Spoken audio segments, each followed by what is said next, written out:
Ayan mga idol, oh. Hindi ko na napatapos paggawa yung bahay ko. Naubusan ng budget. Hindi na ako nakaalis pa abroad ulit eh. So, makaalis sana ako po.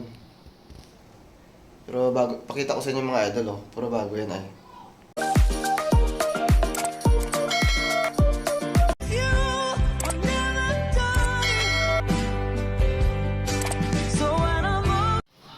Ito mga idol, oh.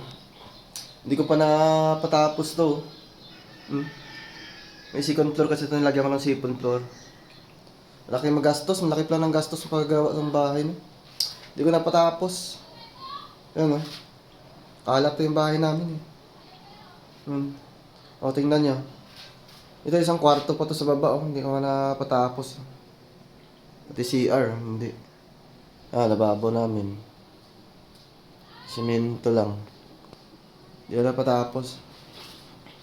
Wala, 3 kwarto lang to. 4 to, kasama yan. Oh. Pero papatanggal ko yung kulay green na yan. Eh, para malapad yung sala dito. Sana po, mapagawa ko sana to. Wala nang budget eh. Nabuhusan na ng budget. Nakatambak pa yung kahoy. Hindi pa napatapos. Yan, ito yung papatibag ko to. Gagawin namin sala dito. Ayan yung sa taas niya. Yan.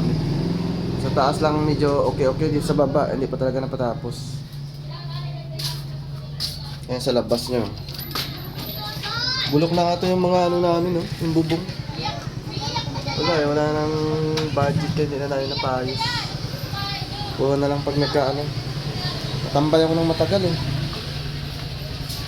Walang trabaho sa ngayon. Ano? Ito na paayos. Laki pa magagastos dito. Tapos butas na nga eh. Ito sa may labas na dito. Gilid lang sa ng kanto. Kinita yun oh. Dito. Ito yung ilaga kong dogi. Saan? Siya lagi nagbabantay dito sa may gate eh. Saan naman taming gate natin dito ha? Yan, dito sa labas namin.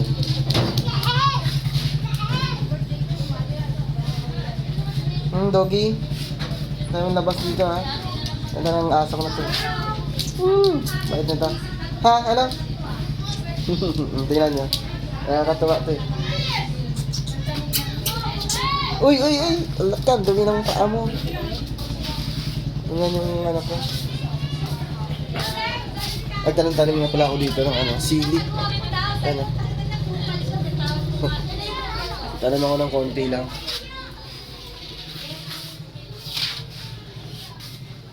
Yan, pala mga idol. Yan, naubusan kami ng ano eh. Pupunta pag napayos, mapaganda namin to. Medyo mataas kasi siya. Hanggang ano lang to sa second floor. Pero hindi siya lahat na second floor, dito lang banda. Doon sa may sala, hindi na dito lang. Bali 2 kwarto lang to sa taas, saka may tiris. Yun lang siya. Balik tayo sa niluto.